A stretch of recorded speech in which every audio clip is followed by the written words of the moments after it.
She gave away a piece of her own body to save a stranger's life. She never asked who got it. She never wanted to know.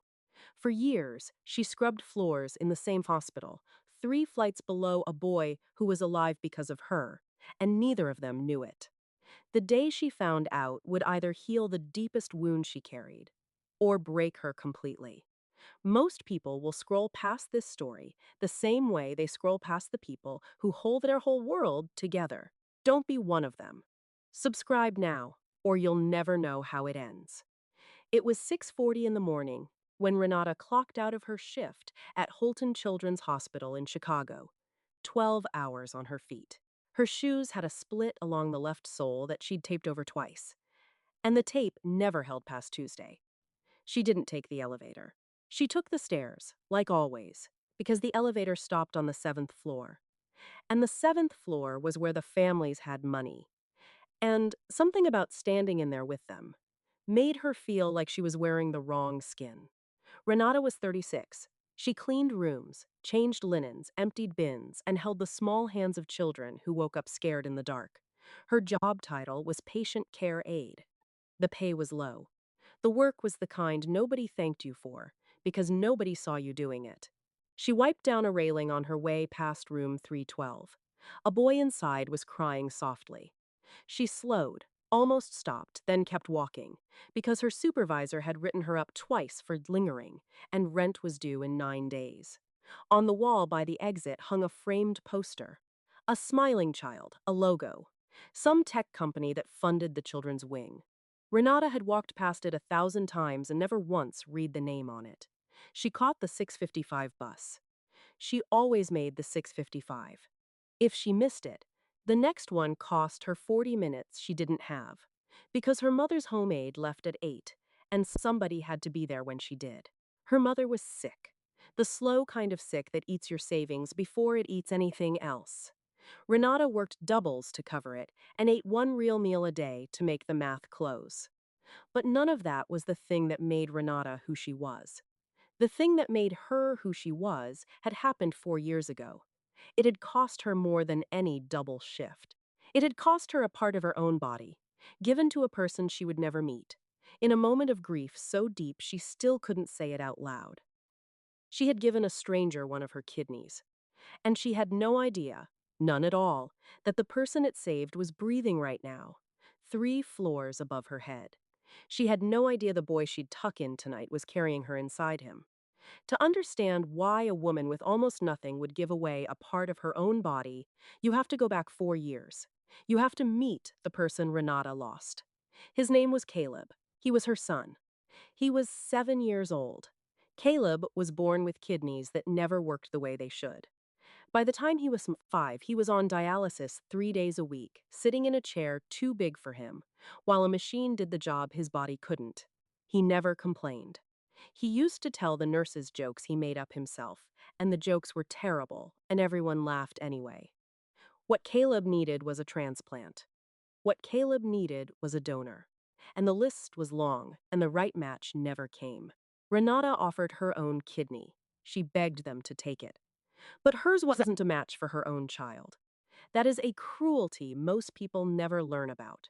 That you can love someone with everything you have, and still not be able to give them the one thing they need. So they waited. They waited for a stranger to say yes, and the stranger never did. Caleb died on a Tuesday in March, holding his mother's hand, still waiting. For a long time after that, Renata stopped being a person. She went to work. She came home. She moved through the world like someone underwater. The grief didn't get smaller. She just got more used to carrying it. Then one morning, sitting in the same hospital where her son had died, she made a decision that scared everyone who loved her. She would give her kidney to someone else's child, a stranger, anyone on the list who matched. Because somewhere out there was another mother sitting in a chair too big for her own child, waiting for a yes that wasn't coming. And Renata could be the yes. She could be the thing that never came for Caleb. The doctors told her to think about it. She had thought about nothing else for months. She signed the papers as a non-directed donor. That meant she would never know who received it. No name, no face, no letter. The hospital kept it anonymous by law to protect everyone involved. She gave a piece of herself away to a child she would never meet, in memory of the child she could not save. And then she went back to work and never asked another question about it. She told herself she didn't need to know. She told herself the not knowing was a kind of peace. She was wrong about that. She just didn't know it yet. 3 floors above, where Renata mopped the night shift, there was a different kind of hospital. The 7th floor didn't smell like bleach. It smelled like fresh flowers, brought in twice a week by a service nobody on Renata's floor could afford. The rooms had real wood furniture and windows that looked out over Lake Michigan. This was the wing the tech company paid for, the wing with the smiling child on the poster downstairs. In room 714 lived a boy named Theo. Theo was 10 years old. He had a quick mind and a slow smile, and he had spent more of his life inside hospitals than outside of them. 4 years ago, when he was 6, he had received a kidney transplant that saved his life. Since then, he came back every few months for checkups, scans, and the kind of monitoring that keeps a transplant working. He was healthy now, healthy enough to be bored, which his nurses said was the best sign of all. Theo's father was Adrian Vance. If you live in America, you have probably used something his company built without ever knowing his name. Adrian was worth billions. He had homes in 3 states and a plane that waited for him like a car. He had built an empire on software that ran inside hospitals all over the country. Software that helped doctors catch sick kids early. And for 10 years, Adrian Vance had been quietly, privately grateful to one person he had never met, the stranger who gave his son a kidney. He didn't know if it was a man or a woman. He didn't know their age, their name, or their reason. The donation had been anonymous, and the law kept it that way. He had tried, more than once, to find out. He had offered the hospital money to tell him. They had said no every time. It was the only no his fortune had never been able to fix, and it ate at him.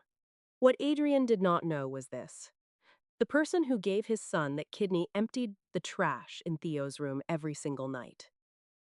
She tucked a blanket around the boy's shoulders when he fell asleep with the TV on. She told him stories about the ocean when he couldn't sleep, the same way she once told stories to a boy named Caleb. She knew Theo's face better than Adrian did, because she was there at 3 in the morning, and Adrian was there for the photographs. She had no idea his scar matched her own, and he had spent 10 years looking for her without ever once looking down. It started with a date. It was a slow Tuesday night, and Renata was wiping down the window ledge in room 714 while Theo sat up in bed, too wired to sleep. He'd had a checkup that day, and checkups always made him talk. "You know what's funny?" he said, picking at the blanket. "My transplant day is coming up. My dad calls it my second birthday. We get cake and everything." Renata smiled without turning around. "That's a nice thing to celebrate." "March 11th, Theo said. 4 years. Renata's hand stopped moving on the glass. March 11th. She knew that date the way you know your own heartbeat. It was the week she had signed the papers. The week she had given her kidney away. She had walked into surgery the second week of March, 4 years ago, in this same hospital, carrying a grief so heavy she could barely stand. She told herself it meant nothing. Thousands of surgeries happened in March. The dates were a coincidence. They had to be. But that night, on the bus home, she couldn't let it go. She started doing math she didn't want to do. Theo was 10 now. He'd gotten his kidneys at 4 years ago. She'd donated 4 years ago. He had received from an anonymous donor. She had given to an anonymous recipient. Same hospital. Same month. A child. A child. Renata pressed her forehead against the cold bus window and told herself to stop. There were rules.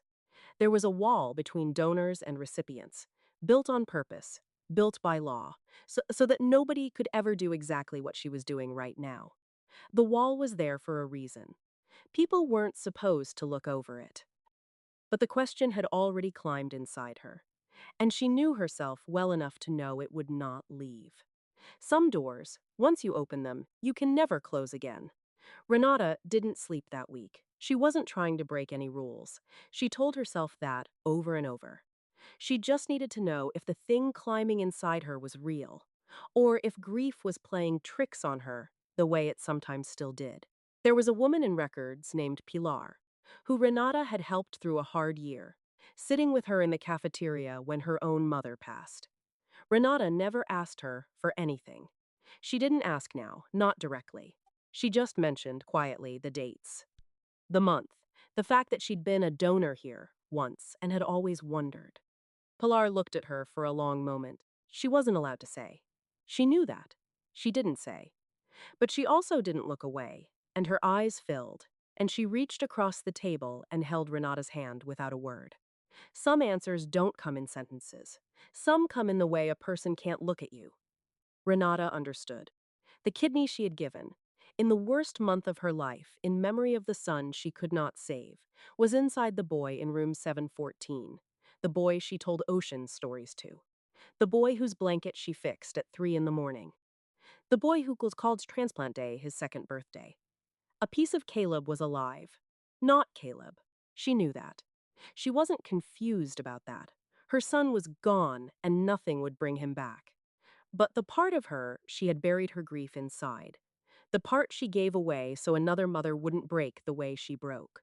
That part was walking and laughing and picking at hospital blankets 3 floors above her. She sat in her car in the parking garage that night and did not cry the way she expected to. She felt something stranger than crying, a terrible, aching tenderness. Like grief and love had stopped fighting each other and finally sat down in the same room. She didn't tell anyone. Who would she even tell? She just kept showing up, kept emptying the bins, kept fixing the blanket. Now she did it knowing. And here is the part that would split a room in two. She decided to say nothing. Not to Theo, not to his father. She would carry it alone, the way she carried everything, because telling them would only take her quiet from her. What she didn't know was that the choice would not stay hers for long, because she now knew something that Adrian Vance would pay anything to unknow. Adrian Vance found out by accident, the same way most important things reach men like him. Not through the systems he built, through a slip. He was on the 7th floor on a Thursday, signing paperwork for the new wing his foundation was funding. Pilar from Records was there, along with 2 hospital administrators and a lawyer. Somebody mentioned the anniversary gala. Somebody else mentioned the original donor, and how remarkable the match had been, and how the donor still worked in the building. The room went quiet a half second too long. Adrian looked up. "What did you say?" The administrator's face changed. She tried to walk it back. But Adrian Vance had spent 30 years reading rooms for a living, and he had just watched 4 people decide, all at once, not to finish a sentence. "The donor works here," he said. It wasn't a question now. Nobody answered. That was the answer. Adrian set down the pen. For 10 years, he had pictured this person as living some other life in some other city. A stranger he could thank from a distance and never trouble. He had never once imagined them close. He had never imagined them here, walking the same halls, riding the same elevators he stepped past on his way to the wing with his name on the wall. He started to remember faces. The aide who was always in Theo's room. The woman with the worn shoes and the cleaning cart who his son talked about. The one who told him stories. Theo had mentioned her 100 times. Adrian had never asked her name. He had never looked at her long enough to need one. A piece of cold understanding moved through him. He had walked past her, maybe 100 times. The person who gave his son a body that worked, and he had looked through her like she was part of the wall. He, who tracked every dollar across a multi-billion-dollar empire, who knew the location of every asset he owned at every hour of the day, had never noticed the one person who mattered most. He had spent 10 years searching for someone to thank. She had been emptying his son's trash the entire time. Adrian found her the next morning, in the stairwell between the 3rd and 4th floors. He had asked for her by description, because he still didn't have her name, and a shame he wasn't used to feeling moved through him as he said the words, "The aide with the cleaning cart." Someone pointed him to the stairs. And there she was, on her knees, wiping a scuff off a step, in shoes held together with tape. Renata, he said. He'd learned the name an hour ago. He'd said it to himself the whole way down. She stood up slowly. She knew his face. Everyone knew his face. She had a rag in one hand and a bottle of cleaner in the other, and her heart was beating in a way she didn't let show. Mr. Vance. He didn't know how to begin. This was a man who began billion-dollar meetings without notes. He stood in a stairwell and couldn't find the first word. They told me, he said finally. The donor, 4 years ago. It was you. Renata didn't deny it. She just held his eyes the way she'd held Pilar's. Yes. Adrian nodded, fast, like a man trying to get past the hardest part. Then let me help you, whatever you need. Your life, your situation, all of it. I have the means to change everything for you today. He pulled out a checkbook. An actual checkbook, the kind almost nobody carries anymore. And Renata understood that he carried it because for his entire life, this had been the answer to every problem. He needed to pay her. Not because she'd asked. Because owing her something money couldn't touch was the most frightening thing he had ever felt. He uncapped the pen. Name a number. I mean it. Any number. And he was about to learn there was one thing his fortune could not buy back. Renata looked at the checkbook for a long moment.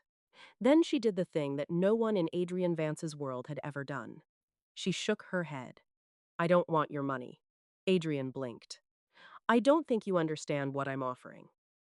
I understand it. Her voice was quiet and very steady. I understand it better than you think. I have a sick mother and shoes I've taped twice and rent that's due in 6 days. I know exactly what that money would buy. Then take it. No. He stared at her. In his world, everyone had a price. Because a price was a kind of safety. A price meant you knew where you stood with a person. Renata had just taken that safety away from him, and he didn't know how to stand without it. Why not? He asked, and for the first time the question was real, not a negotiation. Renata set the bottle of cleaner down on the step. When she spoke, her voice finally shook. Because I didn't give that kidney to a stranger to get rich. I gave it because my son died waiting for one. His name was Caleb. He was 7. There was no donor for him, so I became the donor for somebody else's child. And 4 years later, I found out that somebody else's child is your son. He's the boy I tell stories to at night. He's the boy whose blanket I fix. Adrian's hand went still on the pen. I don't want your check, Mr. Vance, Renata said. I want something you might not give me. I want to be allowed to know him. To sit with him sometimes. To watch the part of my son that's still alive in the world grow up. That's all. That's everything. The stairwell was silent, and Adrian Vance, a man who had answers for everything, suddenly had none. Because here was a stranger asking to be near his child, a grieving woman who would look at his living son and see her dead one. Every protective instinct in him said no. Every decent instinct in him said yes. He genuinely did not know which one was right. For the first time in his adult life, the billionaire did not know what the right thing was. Adrian didn't answer her that day. He told her he needed time, and Renata understood time better than most people. She went back to work. She didn't expect anything. She had learned a long time ago not to. But Adrian Vance couldn't sleep that night. And it wasn't the worry he was used to. It was a question, and the question wouldn't leave him alone. He kept seeing her face in the stairwell. He kept hearing the name Caleb. For 10 years he had told himself a story. The story was that he had vaged as his son. His money, his connections, his ability to get Theo the best of everything. But that wasn't true, and the stairwell had shown him exactly how untrue it was. He had not saved Theo. A grieving stranger had, in the worst month of her life, asking for nothing. And when she finally asked for one thing, his first instinct had been to protect his son from her. He sat with that until it shamed him into clarity. The next morning, he went to the 3rd floor himself. He found Renata between rooms. Come up, he said. He's awake. He'd like to meet the lady who tells the ocean stories in the daytime. Renata's hand started to tremble. Theo was sitting up in bed when she walked in, and Adrian stood back, in the doorway, and let her go to his son alone. He stood where he always stood, at the edge of the room. But this time he was watching instead of being watched. Hey, Theo said, grinning. You're the night lady. You're here when it's bright out. Renata laughed, and the laugh broke in the middle. I am. She sat in the chair beside his bed, the same chair she sat in when she fixed his blanket at 3 in the morning. Theo talked. She listened the way she used to listen to a boy named Caleb. And the part of her son that was alive in the world looked back at her, healthy and bored and 10 years old, and did not know what he was to her. And that was all right. In the doorway, Adrian Vance wiped his face and said nothing. What happened in that room, no amount of money could have arranged. Adrian Vance had spent his whole life fixing things with checks. He finally found a problem worth fixing right. He didn't write Renata a check. She wouldn't have taken it, and he finally understood why. Instead, he asked her a different question, the only useful question he had ever learned to ask. What would you change? If you could change anything. Renata didn't hesitate. She'd had 4 years to know the answer. The waiting, she said. Children die on the list because the right donor never says yes. Families lose everything paying for the wait. Fix the waiting. So he did. His foundation built a transplant program at Holton Children's Hospital, donor support, family housing for the months of waiting, a fund so that no parent had to choose between their child's treatment and their rent. He named it for a 7-year-old boy he had never met. The Caleb Project. Renata didn't become rich. She kept her job. She kept her taped shoes for another month until she could buy new ones herself, because she wanted to. But she was no longer invisible, and she was no longer alone with her grief. And once a week, she sat in a sunlit room with a boy who carried a piece of her son into a future Caleb never got. Adrian started showing up at 3 in the morning sometimes. Not for photographs, just to be there. He was learning, late, what she had always known. Here is the part worth sitting with. There are people in your life right now who hold your whole world together, and you have never once looked at their faces. The person who cleans the building, the one who cared for someone you love, the stranger who gave something they never had to give. We walk past them every day, and we never know what they're carrying or what they've already given us. So let me ask you something, and I want your honest answer in the comments. Renata chose to ask for closeness instead of cash. Was she right? Or should she have taken the money for her dying mother? And when was the last time you really saw the person you walk past every day? Tell me below. And if this story moved you, stay for the next one.